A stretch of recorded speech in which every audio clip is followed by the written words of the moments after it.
അപ്പോൾ നമുക്ക് കർക്കിടക സ്പെഷ്യൽ താളും കപ്പയും എങ്ങനെയാണ് ഉണ്ടാക്കുന്നതെന്നൊന്ന് നോക്കാം. അതിന് വേണ്ടിയിട്ട് ഞാൻ കുറച്ച് താളെടുത്തിട്ട് കട്ട് ചെയ്ത് വെച്ചിട്ടുണ്ട്. ഈ താളിൻ്റെ ക്ലീനിങ് ഞാൻ ഈ വീഡിയോയുടെ ലാസ്റ്റ് കാണിക്കുന്നുണ്ട്. ഇതെങ്ങനെയാണ് കട്ട് ചെയ്യുന്നത്, എങ്ങനെയാണ് ക്ലീൻ ചെയ്യുന്നതെന്നൊക്കെ. അപ്പം ചില താള് നമുക്ക് തൊണ്ടയ്ക്കൊരു ഇറിറ്റേഷൻ വരും, ഒരു ചൊറിച്ചിൽ വരും. അപ്പം അങ്ങനെയല്ലാതെ താള് നോക്കിയെടുത്താൽ മതി. ഞാനിത് വലിയ ചേമ്പിൻ്റെ താള്, നമ്മൾ നട്ടുണ്ടാക്കുന്ന വീട്ടിലുണ്ടാക്കുന്ന വലിയ ചേമ്പിൻ്റെ താളാണ് എടുത്തത്. ഇതൊരു കുക്കറിലേക്ക് ഇട്ട് കൊടുക്കുക. ഇതിലേക്ക് 1/2 ടീസ്പൂൺ മഞ്ഞൾപ്പൊടി, 1 ടീസ്പൂൺ ഉപ്പ്, പിന്നെ 1 കപ്പ് വെള്ളം ഒഴിച്ചിട്ട് നമ്മൾ നല്ല പോലെ 2 വിസിലടുപ്പിക്കാം. ഇതിൽ ഞാനൊരു 10 തണ്ടാണ് ഉപയോഗിച്ചത്. തളിര ഇലയാണെങ്കിൽ ഇതിൽ ചേർക്കാം കേട്ടോ, അതും തണ്ടും ചേർക്കാം. മൂത്ത ഇലയാണെങ്കിൽ അതിൻ്റെ തണ്ട് മാത്രം ചേർത്താൽ മതി, ഇല ചേർക്കണ്ട കേട്ടോ. അപ്പോൾ കണ്ടോ, നമ്മൾ അത്രയും ഇല ചേർത്തിട്ട് ഇത്രയേ ഉള്ളൂ കേട്ടോ വെന്ത സമയത്ത്. പിന്നെ ഞാൻ 1 കപ്പ് വെള്ളം ഉദ്ദേശിച്ചത് 240 ml കപ്പിന് 1 കപ്പ് വെള്ളം കേട്ടോ. ഇനി നമ്മൾ ഇതിലേക്ക് വേവിച്ച് വെച്ചിരിക്കുന്ന കപ്പ ചേർത്ത് കൊടുക്കുക. അത് പിന്നെ എല്ലാവർക്കും അറിയുന്നതുകൊണ്ട് ഞാൻ കാണിക്കുന്നില്ല. ഇത് നല്ല വേവുള്ള കപ്പ ആയതുകൊണ്ട് ഞാൻ ഇതിലിട്ടിട്ട് കുറച്ച് സമയം കൂടി വേവിക്കുന്നുണ്ട്.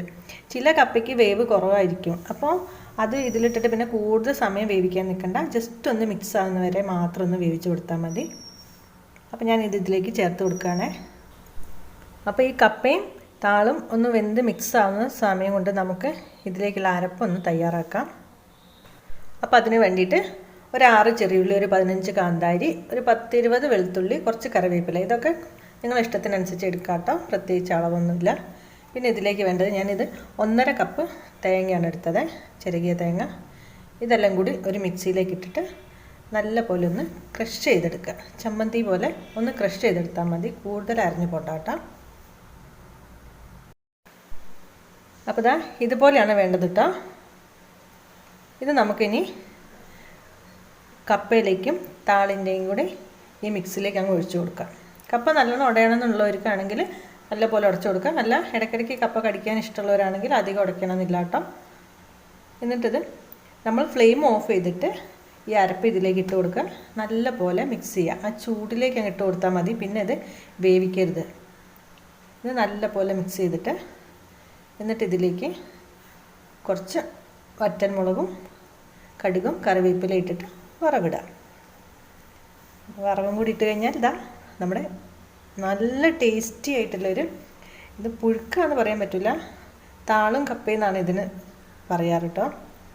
ഇത് ചോറിന് കൂട്ടി കഴിക്കുകയും ചെയ്യാം. ഇതിൻ്റെ മെയിനായിട്ടുള്ള കോമ്പിനേഷൻ പിന്നെ ഉണക്കൽ മീനാണ്. പിന്നെ പച്ചമീനും കഴിക്കാം ഫ്രൈ ചെയ്ത്. മെയിനായിട്ട് ഉണക്കൽ മീനാണ്. നല്ല ടേസ്റ്റി ആയിട്ടുള്ള ഈ താളും കപ്പയും എല്ലാവരും ഈ കർക്കിടകത്തിലൊന്നും ഉണ്ടാക്കി നോക്കൂ, നല്ല ടേസ്റ്റിയാണ്. അപ്പോൾ നിങ്ങൾക്ക് ഈ വീഡിയോ ഇഷ്ടമായെന്ന് പ്രതീക്ഷിക്കുന്നു. ഇഷ്ടമായെങ്കിൽ ലൈക്ക് ചെയ്യാനും ഷെയർ ചെയ്യാനും സബ്സ്ക്രൈബ് ചെയ്യാനും മറക്കരുത്. Thank you.